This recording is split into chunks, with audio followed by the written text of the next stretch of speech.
اللہ رب العالمین جل شانہ نے سورہ تحریم کی آیت نمبر 8 میں ارشاد فرمایا، یا ایھا الذین آمنوا، اے ایمان والو، توبوا الی اللہ توبۃ نصوحا، ایسی توبہ کرو کہ جس کے بعد دوبارہ گناہ نہ کر سکو، سچی توبہ، پاکیزہ صاف ستھری توبہ کرو، اور ایسی توبہ کہ جس کے بعد دوبارہ گناہ نہ کر سکو۔ اللہ رب العالمین جل شانہ نے سچی توبہ کرنے والوں کے لیے انعام خداوندی کا اعلان کیا۔ ان کو اللہ وحدہ لا شریک کی طرف سے انعام کیا ملے گا؟ ارشاد فرمایا، عسیٰ ربکم ان یکفر عنکم سیئاتکم، ان قریب اللہ وحدہ لا شریک ان کے گناہوں کو مٹا دے گا۔ جب اللہ وحدہ لا شریک کی بارگاہ میں حاضر ہوئے، سچی توبہ کر لی، اللہ تعالیٰ نے گناہوں کو مٹا دیا، پھر اس کے بعد اگلا سٹیپ آ گیا، اگلا درجہ آ گیا، اگلا انعام آ گیا، وَيُدْخِلَكُمْ جَنَّاتٍ تَجْرِي مِن تَحْتِهَا الْأَنْهَارُ، ارشاد فرمایا کہ اللہ وحدہ لا شریک اپنے بندوں کو وہ ایسی جنتوں میں داخل کرے گا جن کے نیچے نہریں بہہ رہی ہوں گی۔ یوم لا یخزی اللہ النبی والذین آمنوا معہ، ارشاد فرمایا اس دن جس دن اللہ وحدہ لا شریک نبی اور اس کے ماننے والے یعنی ایمان والوں کو کبھی رسوا نہیں کرے گا، اور وہ کیا کہیں گے؟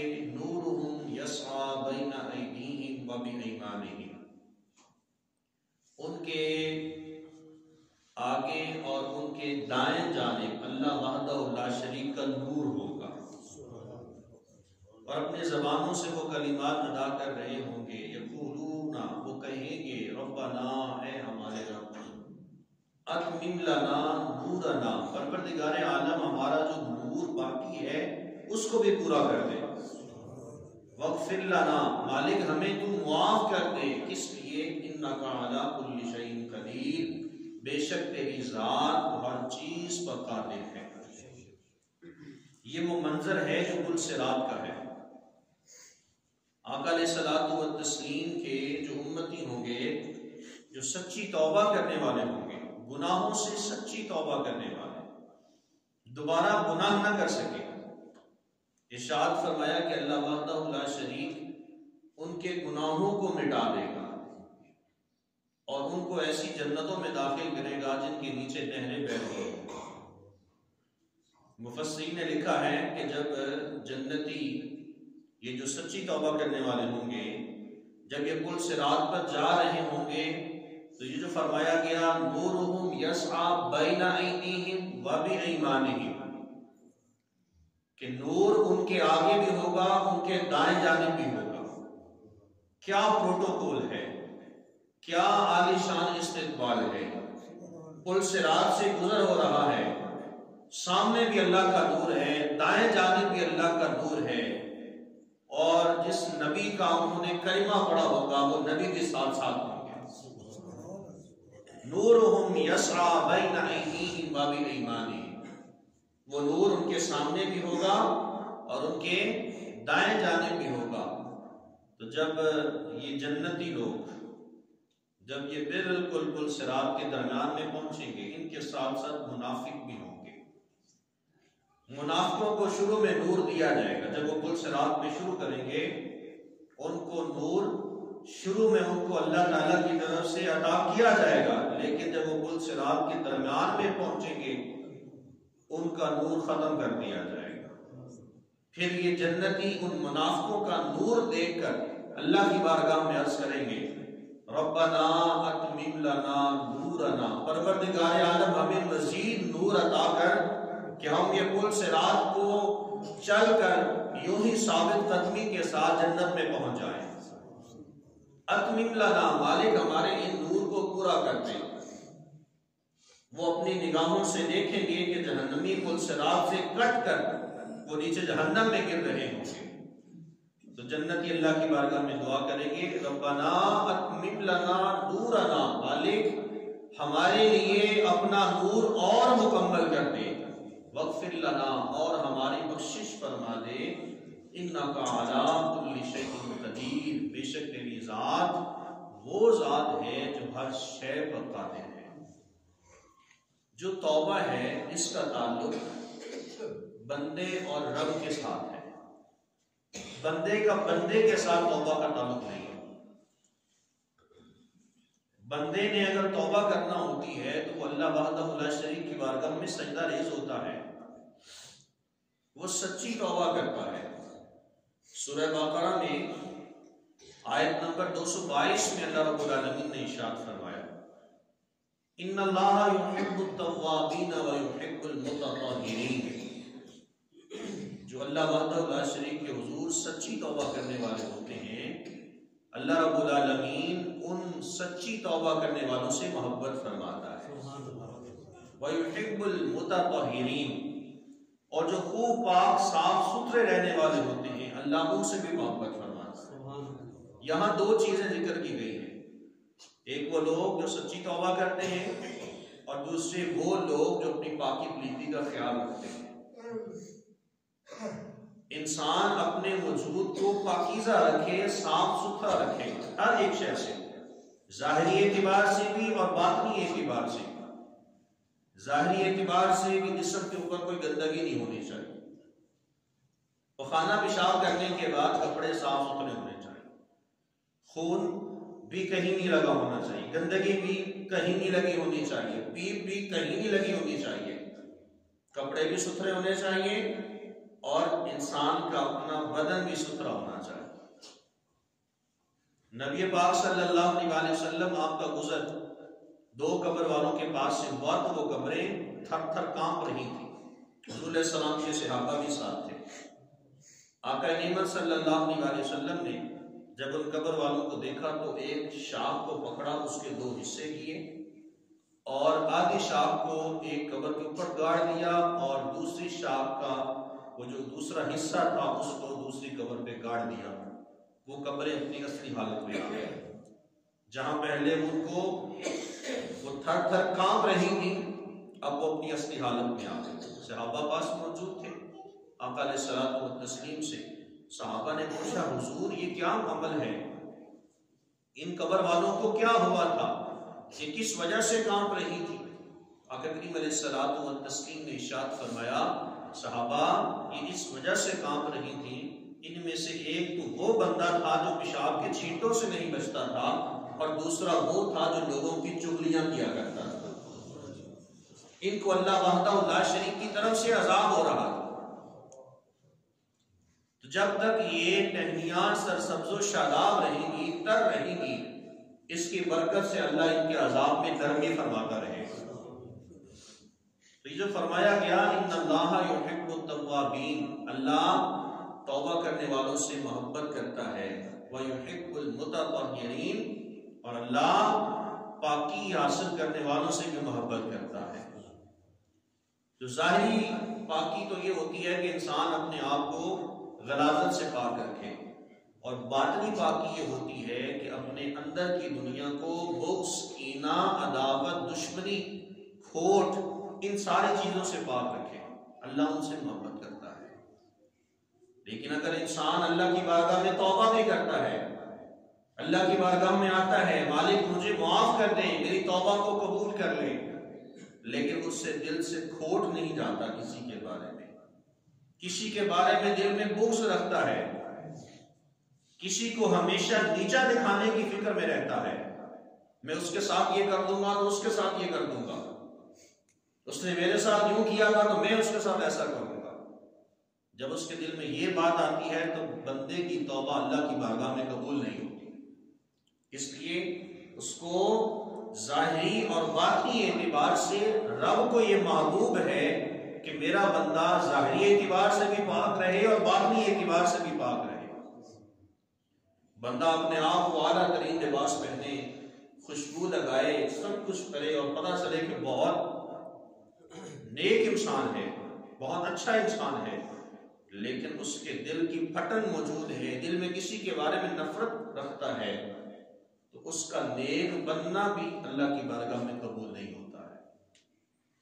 تو ارشاد فرمایا گیا ان اللہ یحب التوابین ویحب المتطہرین، اللہ توبہ کرنے والوں کو محبوب رکھتا ہے، اور وہ لوگ کہ جو پاکی حاصل کرتے ہیں اللہ ان سے بھی محبت فرماتا ہے۔ سورہ شورى میں 25ویں پارے میں اللہ رب العالمین نے ارشاد فرمایا وَهُوَ الَّذِي يَقْبَلُ التَّوْبَةَ عَنْ عِبَادِهِ، وہی وہ پاک ذات ہے جو اپنے بندے کی توبہ کو قبول فرماتا ہے، وَيَعْفُو عَنِ السَّيِّئَاتِ، اور وہی وہ پاک ذات ہے جو اپنے بندے کی توبہ کو قبول کر لیتا ہے اور اس کی برائیوں کو مٹا دیتا ہے۔ اللہ تعالیٰ کی کتنی محبت ہے اپنے بندے کے ساتھ، ہم لوگ نہیں سمجھ سکتے، ہم لوگ اللہ کی محبت کو نہیں سمجھ سکتے کہ اللہ کتنی محبت کرتا ہے اپنے بندے سے۔ ارشاد فرمایا کہ وہی وہ پاک ذات ہے کہ جو اپنے بندے سے محبت کرتی ہے، اور وہی وہ پاک ذات ہے جو اپنے بندے کے گناہوں کو مٹا دیتی ہے۔ اور پھر آگے جملہ بھی ارشاد فرمایا میرے بندے تو یہ مت سوچ کہ اگر تو تنہائی میں گناہ کر رہا ہے تو مجھے خبر نہیں ہے۔ ارشاد فرمایا وَيَعْلَمُ مَا تَفْعَلُونَ، اور اللہ خوب جانتا ہے کہ جو تم کر رہے ہو۔ اور قرآن مجید فرقان حمید میں مختلف مقامات کے اندر ارشاد فرمایا ان اللہ یعلم ما تسرون وما تعلنون، کہیں تسرون کے لفظ آئے، کہیں یعلنون کے لفظ آئے، کہا کہ اللہ رب العالمین جل شانہ خوب جانتا ہے کہ جو تم گناہ سب کے سامنے اعلانیہ کرتے ہو اور جو تم تنہائی میں کرتے ہو۔ یہ بات نشین رکھیے، جس جگہ پر گناہ کیا جاتا ہے زمین کا وہ ٹکڑا بھی اللہ کی بارگاہ میں وہ کھڑا ہو جائے گا، اللہ اس زمین کو زبان بھی عطا کرے گا، اس کو آنکھیں بھی عطا کرے گا، یہ زمین کا ٹکڑا اپنے بندے کے خلاف کھڑا ہوگا اور وہ کہے گا مالک اس بندے نے اس جگہ میری جگہ میرے اوپر کھڑے ہو کے گناہ کیا تھا۔ اللہ اس بے جان زمین کو بھی اللہ آنکھیں عطا کر دے گا۔ اور یہ جو فرشتے ہیں جنہوں نے دن رات ان کی ڈیوٹیاں لگائی گئی ہیں، بندہ کہتا ہے مجھے کوئی بھی نہیں دیکھ رہا، نہ میرا باپ مجھے دیکھ رہا ہے، نہ میری ماں مجھے دیکھ رہی ہے، نہ میرا بھائی مجھے دیکھ رہا ہے، نہ میری اولاد مجھے دیکھ رہی ہے، نہ میری بہن مجھے دیکھ رہی ہے، میں تو گناہ کر لیتا ہوں، نہ میری زوجہ مجھے دیکھ رہی ہے، نہ میری بیٹی مجھے دیکھ رہی ہے، میں گناہ کر لیتا ہوں۔ تو یہ ساری چیزیں ایک طرف ہیں، اللہ ارشاد فرمایا ہے ان اللہ یعلم ما تسرون وما تعلنون، فرمایا اللہ خوب جانتا ہے کہ جو تم سب کے سامنے گناہ کرتے ہو اور جو تم چھپ کے گناہ کرتے ہو۔ کل اللہ کی بارگاہ میں ان انگلیوں کو بھی اللہ زبانیں عطا کرے گا، اس انگلی کے ذریعے سے جو بھی گناہ کیا ہوگا اللہ ان انگلیوں کو بھی زبانیں عطا کرے گا، اور یہ زبانیں اللہ کی بارگاہ میں کھڑے ہو کر اس بندے کے خلاف بولے گی، گواہی دیں گی مالک اس بندے نے گناہ کیا ہے۔ فرشتے گواہی دیں گے، زمین کا ٹکڑا گواہی دے گا، انسان کے اپنے وجود کے جو اعضاء ہیں وہ گواہی دیں گے۔ لیکن اس کے ساتھ ساتھ انعام بھی فرمایا گیا، خوشخبری دی گئی اس بندے کے لیے جو سچی توبہ کر لیتا ہے۔ حضرت سیدنا عبداللہ ابن مسعود رضی اللہ تعالیٰ عنہ حدیث طیبہ کے راوی ہیں، فرماتے ہیں آقا نعمت صلی اللہ علیہ وسلم نے ارشاد فرمایا کہ جب بندہ سچی توبہ کر لیتا ہے تو اللہ وحدہ لا شریک اعمال لکھنے والے فرشتوں کو اس کے گناہ بھلا دیتا ہے۔ فرشتوں کو وہ گناہ بھلا دیے جاتے ہیں کہ میرے اس بندے نے بھی گناہ کیا تھا۔ وہ فرشتے کون سے ہیں؟ یہ کرامن کاتبین، وہ بندہ جو سچی توبہ کر لیتا ہے اللہ ان فرشتوں کو بھی بھلا دیتا ہے کہ میرے بندے نے گناہ کیا تھا۔ اور اس کے ساتھ ساتھ اللہ وحدہ لا شریک جس زمین کے اوپر اس بندے نے گناہ کیا ہوتا ہے حضور فرماتے ہیں اللہ تعالیٰ جل شانہ زمین سے وہ نشان مٹا دیتا ہے کہ میرے بندے نے سچی توبہ کر لی ہے، اے زمین اب تو میرے بندے کے خلاف گواہی نہیں دے گی۔ فرشتوں کے ذہنوں سے، ان کے دماغوں سے، ان کے وجود سے، نورانیت والے وجود سے وہ ساری چیزیں نکال دی جاتی ہیں، تو وہ فرشتے بھول جاتے ہیں کہ اس بندے نے گناہ کیا۔ اور ارشاد فرمایا کہ اللہ وحدہ لا شریک کے بعد جب بندہ سچی توبہ کر لیتا ہے تو اللہ وحدہ لا شریک اس بندے کے اعضاء کو بھی بلا دیتا ہے کہ وہ بندے کے خلاف گواہی دے۔ اس قدر انعام، لیکن کس کے لیے؟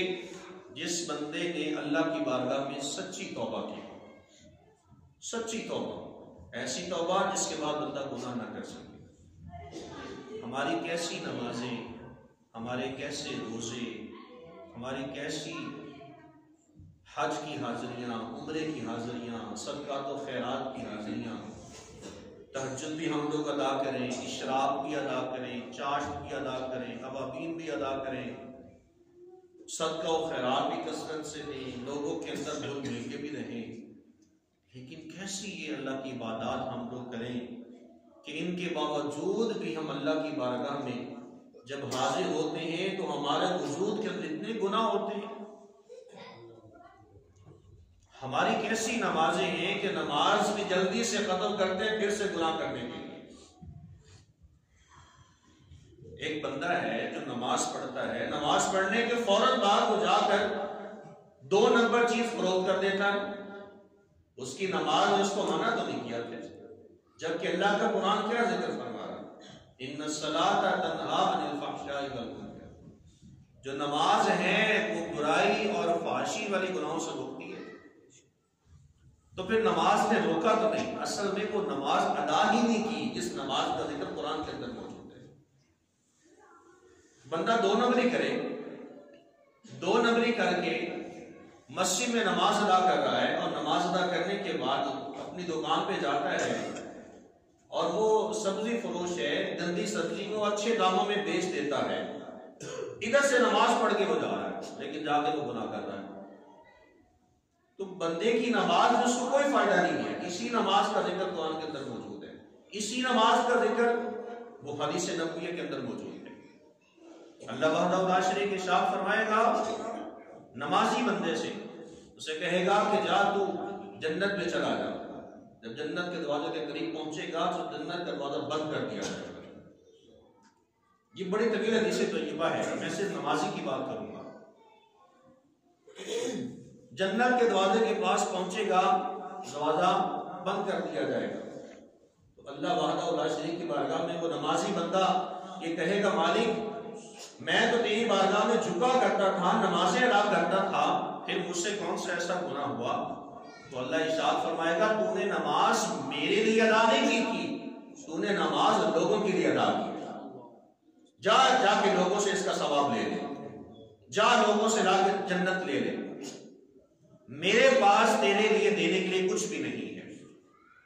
یہ کون سے نماز؟ لوگوں کو دکھانے کے لیے میں نمازی بندہ ہوں، میں حج کرتا ہوں، میں عمرہ کرتا ہوں، میں صدقہ و خیرات کرتا ہوں۔ تو ایسی نماز جو ہمیں برائی سے نہ بچائے، اس نماز کا کوئی فائدہ نہیں ہے۔ بندہ نماز بھی ادا کرے، بعد میں گناہ بھی کرے، راضی رہے رحمان بھی اور شیطان بھی نہ، ایسے نہیں۔ یا ایھا الذین آمنوا ادخلوا فی السلم کافہ، فی السلم کافہ، اللہ نے قرآن کے اندر ارشاد فرمایا، اور کہیں فرمایا یا ایھا الذین آمنوا لا تتبعوا خطوات الشیطان، اے ایمان والو شیطان کے قدموں پہ نہ چلو۔ کس لیے؟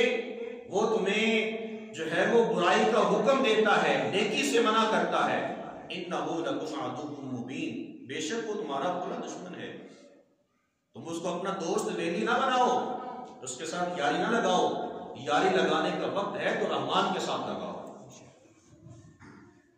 تو ایمان میں، اسلام میں پورے کے پورے داخل ہو جاؤ، ٹامے ٹامے نمازی نہ بنو۔ نماز کا اثر سر کے بالوں سے لے کر پاؤں کے ناخنوں تک ظاہر ہونا چاہیے کہ بندہ نمازی ہے۔ اپنی زبان سے، اپنے کردار سے، اپنی ہاتھ سے، جسم کے اعضاء سے کسی کو تکلیف نہ پہنچائے، وہ بندہ نمازی ہوتا ہے۔ جن لوگوں نے سچی توبہ کی آج ان کے نام مشہور ہیں، آج ان کے نام وارثان ممبر و محراب اپنی زبانوں سے ادا کرتے ہیں، ممبر و محراب سے ان لوگوں کی بولیاں بولی جا رہی ہیں۔ حضرت مالک بن دینار رحمۃ اللہ تعالی کا نام کو آپ نے سنا ہوگا۔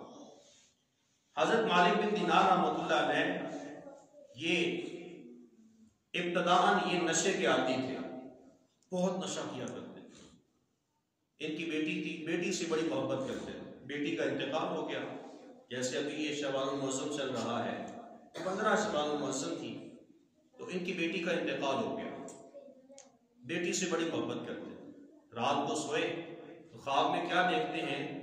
اپنے آپ کو دیکھا کہ میں دنیا سے جا چکا ہوں اور میری قبر میں بہت بڑا سانپ آ گیا ہے، اژدہا، بہت بڑا سانپ آ گیا ہے۔ فرماتے ہیں کہ میں آگے آگے دوڑنا شروع ہو گیا، میں دوڑتا گیا، وہ سانپ میرے پیچھے پیچھے، بڑا سانپ میرے پیچھے پیچھے ہے۔ میں جتنا تیز دوڑ لگاتا ہوں وہ سانپ اتنا ہی تیزی کے ساتھ میرے پیچھے دوڑ لگانا شروع ہو جاتا۔ کہتے ہیں میں آگے پہنچا تو ایک عمر رسیدہ ضعیف العمر ایک شخص تھا، تو میں نے اس کو کہا کہ میری سانپ سے میری جان چھڑاؤ، یہ کون سانپ ہے جو میرے پیچھے اتنا پڑ گیا ہے، میں نے کون سا اس کا بگاڑا ہے، یہ ہے کیا؟ تو بزرگ کہنے لگے کہ میں تو ضعیف آدمی ہوں، میں تو تیزی کے ساتھ دوڑ نہیں سکتا، آپ اپنی سپیڈ تیز کر دیجیے، آپ اپنی رفتار کو تیز کر دیجیے، میں اس سے نہیں بچا سکتا۔ آپ فرماتے ہیں کہ میں نے دوڑ لگانا شروع کر دی۔ آگے دیکھا کہ ایک بلند چوٹی آ جاتی ہے اور اس کے اوپر سائبان لگے ہیں، عالی شان وہ جگہ بنائی گئی ہے۔ تو ایک آواز آتی ہے اور آواز ایسی کہ یہ جو نا امید شخص ہے اس کو دشمنوں سے بچا لو اور اس کو اپنے گھیراؤ میں لے لو۔ تو حضرت مالک بن دینار کہتے ہیں کہ میں اس چوٹی کے اوپر چڑھ گیا۔ جب میں اس چوٹی کے اوپر چڑھا تو آگے جا کے دیکھا بہت سارے بچے وہاں موجود ہیں، ان بچوں میں میری پیاری بیٹی بھی موجود ہے، ان بچوں میں میری بیٹی موجود ہے۔ جیسے میں چوٹی کے اوپر چڑھا، پیچھے میرے بڑا سانپ ہے، میں چوٹی پہ چڑھ گیا تو تمام بچوں نے مجھے اپنے گھیراؤ میں لے لیا، میں درمیان میں ہوں، سارے بچے میرے ارد گرد ہیں۔ میری بیٹی آگے بڑھی اور اس نے اژدہا کو اس طرح سے ہاتھ مارا، تھپڑ مارا تو وہ اژدہا بھاگ گیا۔ تو میں نے پھر اپنی بیٹی سے سوال کیا۔ اب یہاں حضرت مالک بن دینار کے جو سوالات بیٹی کے ساتھ ہیں نا وہ سنیے گا۔ حضرت مالک بن دینار کہتے ہیں کہ میں نے بیٹی سے پوچھا بیٹا تو یہاں کہاں پہ، یہ کون سا مقام ہے، یہ بلند چوٹی کیا ہے؟ کہا ابا جان ہم سب بچے اپنے والدین کا انتظار کر رہے ہیں، ہمارے والدین مرنے کے بعد جب وہ آئیں گے تو ہم ان سے یہاں ملاقات کریں گے، یہاں سے ملاقات کر کے اپنے ساتھ جنت میں لے جائیں گے۔ تو پھر حضرت امام مالک بن دینار کہتے ہیں میں نے بیٹی سے سوال کیا بیٹا یہ اژدہا کیا تھا جس کو آپ نے مارا، یہ میرے پیچھے جس سے دوڑ لگائی تھی یہ کیا تھا؟ تو بیٹی کہتی ہے ابا جان یہ آپ کا برا عمل تھا جو آپ کے پیچھے آ رہا تھا۔ اور کہا کہ وہ رستے میں ایک بزرگ کافی مجھے ملے تھے، ایک ضعیف العمر شخص تھے، وہ کون تھے؟ تو کہنے لگی بیٹی ابا جان وہ آپ کا نیک عمل تھا، آپ نے برے اعمال اتنے کیے کہ وہ اژدہا کی صورت میں آپ کے پیچھے پڑ گئے اور آپ کے پاس آپ کا ایمان اتنا کمزور ہو گیا، وہ جو بوڑھا شخص آپ کو راستے میں ملا تھا جو دوڑنے کے قابل بھی نہیں تھا، وہ در حقیقت آپ کا برا ایمان تھا، آپ کے برے اعمال تھے۔ تو بیٹی کہتی ابا جان آپ اللہ کی بارگاہ میں توبہ کریں اور اللہ وحدہ لا شریک کے حضور سجدہ ریز ہو جائیں۔ آپ فرماتے ہیں میری بیٹی نے مجھے یہ بات کہی تو اس کے بعد وہ چوٹی کے اوپر چڑھ گئی اور صبح جب میں بیدار ہوا تو میری آنکھوں میں نمی تھی، میں نے اللہ کی بارگاہ میں توبہ کی اور میں نے سچی توبہ کر لی، ایسی توبہ کی کہ جس کے بعد میں نے کبھی گناہ نہیں کیا۔ آج ان لوگوں کے نام مشہور ہیں، وجہ کیا ہے؟ سچی توبہ کرنے کے لیے۔ ہر ولی کا ایک ماضی ہے، ہر نوجوان کا، ہر گناہگار کا ایک مستقبل ہے۔ ایک ولی اگر وہ بنتا ہے اس کا پشت جو ہے اس کا ایک ماضی ہوتا ہے۔ اسی طرح سے حضرت فضیل بن عیاض رحمۃ اللہ تعالی علیہ کبھی بڑا مشہور واقعہ ہے. حضرت فضیل بن عیاض رحمۃ اللہ تعالی علیہ یہ بہت بڑے ڈاکو تھے، اور ڈاکو بھی نہیں، ڈاکوؤں کے سردار تھے. بڑا بڑا لوگوں کو مال لوٹا ہوا تھا. یہاں تک کہ کسی جگہ ڈاکہ ڈالنے جاتے تو لوگوں کو خبر ہو جاتی کہ فضیل آ گیا ہے، اب اس سے ہم اپنا مال نہیں بچا سکتے، یہ سب کچھ لے جائے گا. اتنے مشہور ڈاکو تھے. فرماتے ہیں کہ میں کہیں سے گزر رہا تھا تو ایک قاری صاحب قرآن کی تلاوت کر رہے تھے. لا تقنطوا من رحمت اللہ، اللہ کا قرآن پڑھا جا رہا تھا. لا تقنطوا من رحمت اللہ، اللہ کی رحمت سے مایوس نہ ہو، اس لیے ان اللہ یغفر الذنوب جميعا، بے شک اللہ وحدہ لا شریک بندے کے سارے گناہوں کو مٹا دیتا. کہتے میں نے یہ قرآن کی آیات کو سنا تو یہ آیات میرے دل کے اندر بیٹھ گئی. جس نے ماننا ہو نا وہ ہزاروں آیات بینات کو بھی مان لیتا ہے، اور جس نے انکار کرنا ہو وہ ان ہزاروں آیات بینات کا بھی انکار کر دیتا ہے، 30 سوروں کا انکار کر دیتا ہے، 540 رکوعات کا انکار کر دیتا ہے. لیکن جس کے دل پر کوئی بات اثر کرنی ہو تو آیت کا چھوٹا سا حصہ بھی اثر کر جاتا ہے. کہتے میں نے اس قاری صاحب کی تلاوت کو سنا. لا تقنطوا من رحمت اللہ ان اللہ یغفر الذنوب جميعا. قرآن پڑھ رہے تھے. میں قاری صاحب کے پاس گیا، حافظ صاحب کے پاس گیا، اور جا کے میں نے کہا حافظ صاحب ابھی آپ نے ایک آیت پڑھی ہے تو یہ آیت کا جو مفہوم ہے اللہ کی رحمت سے مایوس نہ ہو، اللہ بخش دے گا، گناہوں کو مٹا دیتا ہے. حافظ صاحب مجھے بتائیے، میں سال ہر سال سے ڈاکے ڈال رہا ہوں، لوگوں کا بڑا مال میں نے ہڑپ کیا ہے، بڑا مال میں نے قبضے میں لے لیا ہے، کیا اللہ میری بھی بخشش فرما دے گا؟ تو حافظ صاحب کہنے لگے یہ تو تیرا اور تیرے رب کا معاملہ ہے، اللہ کا حکم تو یہی ہے اللہ کی رحمت سے مایوس نہ ہو، اللہ کی بارگاہ میں جاؤ گے اللہ تمہارے گناہوں کو مٹا دے گا، صدق کے دل کے ساتھ جاؤ گے. فرماتے ہیں کہ میں نے دل میں نیت کر لی کہ آج کے بعد میں نے ڈکیتی نہیں کرنی، آج تو توبہ پکی ہے. تو واپسی باقی چوروں کے پاس گئے، انہیں جا کے کہنے لگے کہ آج کے بعد فضیل چوری نہیں کرے گا، فضیل نے توبہ کر لی ہے، آئندہ کے بعد چوری نہیں کرے گا، تم اپنے لیے کوئی اور سردار ڈھونڈ لو. جو کہ سردار تھے، کہا کہ آج کے بعد میں تمہارا سردار نہیں ہوں، سردار ڈھونڈنا ہے کسی اور کو سردار بنا لو، آج کے بعد فضیل چوری نہیں کرے گا اور نہ ہی تمہاری سرداری کرے گا. اس لیے کہ فضیل نے اللہ کی بارگاہ میں سچی توبہ کر لی ہے. چوروں نے آگے سے جواب دیا کہ سردار کو کہنے لگے سردار جی چوریاں تو ہم نے مل کر کی ہیں، تو کیوں نہ ایسا ہو کہ توبہ بھی مل کر لیں. کہا سردار جی چوریاں ہم سب نے مل کر کی ہیں، جو مال آپ نے کھایا ہم نے بھی تو کھایا ہے، تو کیوں نہ ایسا ہو کہ اگر آپ توبہ قبول کر رہے ہیں تو کیوں نہ ایسا ہو کہ ہم بھی سارے مل کر آپ کے ساتھ مل کے اللہ کی بارگاہ میں توبہ کر لیں، ہم بھی آپ کے ساتھ مل جائیں. حضرت فضیل بن عیاض کہتے ہیں سارے دوستوں نے میرے ہاتھ پر بیٹھ کر دی اور یک زبان ہو کے کہا کہ آج کے بعد چوری نہیں کریں گے. لوگوں کا مال واپسی کرنا شروع کر دیا، لوگوں کا مال جس کا لوٹا تھا واپسی کرنا شروع ہو گئے. کہتے ہیں جتنا مال میں نے لوٹا تھا میں نے واپسی کر دیا، کچھ جن کا میں نے مال لوٹا ہوا تھا وہ میں کھا گیا، ضائع کر دیا، میرے پاس کچھ نہیں تھا. اس میں ایک یہودی کا مال تھا. میں یہودی کے گھر پہ گیا، میں نے دستک دی، میں نے کہا میں نے آپ کا اتنا مال چوری کیا تھا، فضیل نے اللہ کی بارگاہ میں توبہ کر لی، آج کے بعد ڈاکوؤں کا سردار فضیل بن عیاض بھی چوری نہیں کرے گا، تو میں آپ کا مال واپسی کرنے کی غرض سے آیا تھا لیکن میرے پاس مال نہیں ہے، تو آپ میرے لیے حکم فرمائیں کہ میں آپ کا مال کیسے واپسی کروں. اس یہودی نے کہا کہ مجھے تو مال ہی چاہیے، میں نے مال ہی لینا ہے. آزمایا جا رہا تھا، توبہ کرنے کے بعد اللہ بندے کو بار بار آزماتا ہے. اس یہودی نے کہا کہ نہیں میں نے اپنا مال ہی لینا ہے. فضیل بن عیاض کہنے لگے کہ کوئی اور معاملہ ہے تو وہ پیش کر دیجیے، میں اس کو قبول کر لوں. کہا اچھا پھر یہ ہے میرے پاس اونٹ ہے، تم نے میرے اونٹوں کو چرانا ہے، اتنے دن اونٹوں کو چراؤ گے ہماری قیمت ادا ہو جائے گی. حضرت فضیل بن عیاض تیار ہو گئے، کہا کہ میں جب تیرے اونٹوں کو چرا کر یہ قیمت ادا ہو جائے گی میں اللہ کی بارگاہ میں تو سرخرو ہو جاؤں گا، میں نے یہودی کی قیمت میں نے ادا کر دی، میں نے اس کو جو چوری کا مال لوٹا ہوا تھا میں نے واپسی کر دیا۔ کہتے ہیں میں اس کی خدمت کرنا شروع ہو گیا، ہر وقت میں یہودی کے پاس رہتا اور میں اس کی خدمت کرنا شروع ہو گیا۔ میں نے اونٹوں کو چارہ ڈالنا شروع ہو گیا۔ 3 سے 4 روز گزرے تو مجھے یہودی کہتا ہے وہ سامنے ایک تھیلا پڑا ہے، اس میں ٹھیکریاں ہیں، اس میں روڑے ہیں، اس میں اینٹوں کے ٹکڑے ہیں، وہ اٹھا کے لاؤ۔ کہتے ہیں میں لے کر آیا تو جب میں نے کھولا تو وہ ٹھیکریاں نہیں تھی بلکہ وہ اشرفیاں تھیں، وہ سونے اور جواہرات کی اشرفیاں تھیں۔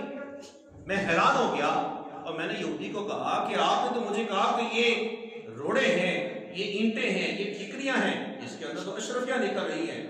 سنیے آگے سے یہودی نے کیا جواب دیا۔ اس نے کہا میں توریت کا عالم ہوں، میں نے تورات پڑھی ہے اور میں روزانہ تورات کی تلاوت کرتا ہوں۔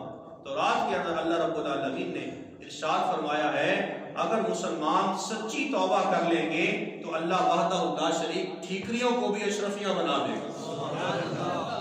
اگر مسلمان سچی توبہ کر لیں گے، کس کے اندر ہے؟ قرآن پاک کے اندر نہیں، جو تورات ہے، جو آسمانی کتاب ہے، اس کے اندر مسلمانوں کی بات ہے۔ کہا اگر مسلمان سچی توبہ کر لیں گے تو اللہ وحدہ لا شریک ٹھیکریوں کو بھی اشرفیاں بنا دے گا۔ کہا فضیل میں در حقیقت تیری توبہ کو قبول دیکھ رہا تھا، میں تیری توبہ کو چیک کر رہا تھا کہ فضیل نے کس قدر توبہ کی ہے۔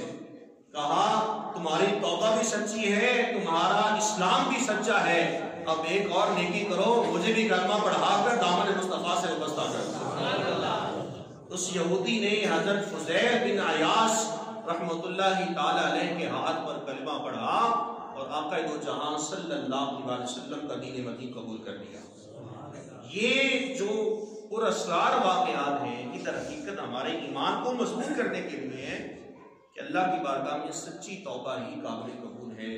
میرے دوستو، اللہ رب العالمین جل شانہ نے اپنے پیارے محبوب کے ذریعے سے ہم تک پیغامات پہنچائے ہیں۔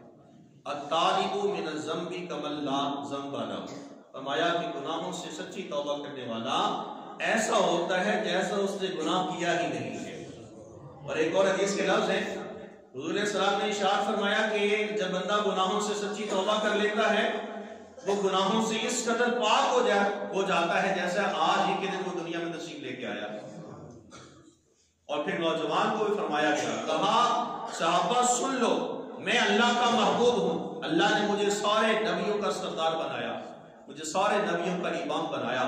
اس کے ساتھ ساتھ ارشاد فرمایا وہ نوجوان جو گناہوں سے سچی توبہ کر لیتا ہے اللہ اس کو بھی اپنا محبوب بنا لیتا ہے۔ سچی توبہ ایسی توبہ جس کے بعد بندہ گناہ نہ کر سکے، لیکن ایسی توبہ کریں پھر گناہ کریں، توبہ کریں پھر گناہ کریں، ایسی توبہ اللہ کی بارگاہ میں قبول نہیں ہے۔ توبہ کی پھر توبہ کی پھر توبہ کر کے توڑ دی، میری اس توبہ پر توبہ کی توبہ کر اٹھی، ایسی توبہ نہیں ہونی چاہیے۔ توبہ کریں پھر توڑ دیں، توبہ کریں پھر توڑ دیں، توبہ کر کے پھر گناہ کرنا شروع ہو جائیں، ایسی توبہ اللہ کی بارگاہ میں قبول نہیں ہے۔ توبہ کی پھر توبہ کی پھر توبہ کر کے توڑ دی، میری اس توبہ پر توبہ کی توبہ کر اٹھی۔ اگر چاہتے ہیں اللہ کی بارگاہ میں سرخرو ہو جائیں تو پھر اپنے آپ کو درست کرنے کی ضرورت ہے۔ ظاہری اور باطنی اعتبار سے اللہ وحدہ لا شریک کی بارگاہ میں جھکیں، کسی کے ساتھ برا مت کریں، کسی کو گالی گلوچ نہ دیں، ہر کسی کے ساتھ پیار محبت کے ساتھ پیش آئیں۔ اللہ وحدہ لا شریک نے قرآن میں ایک حکم دیا ہے، یا ایھا الذین آمنوا، ایمان والوں کو مخاطب کیا ہے، ایمان والوں کو مخاطب کیا ہے۔ اس میں کسی ذات برادری کی بات ہی نہیں ہے، اس میں کسی کالے اور گورے کی بات ہی نہیں ہے، اس میں کسی مالک مکان اور کرایہ دار کی بات ہی نہیں ہے، اس میں بات ہے یا ایھا الذین آمنوا، کہا تم مالک مکان ہو لیکن وہ ایمان والے، تم کرایہ دار ہو وہ ایمان والے، تمہارا رنگ کالا ہے وہ ایمان والے، تمہارا رنگ سفید ہے وہ ایمان والے، تم جس بھی کیٹیگری کے ساتھ ہو، تمہارا جس بھی ذات کے ساتھ تعلق ہے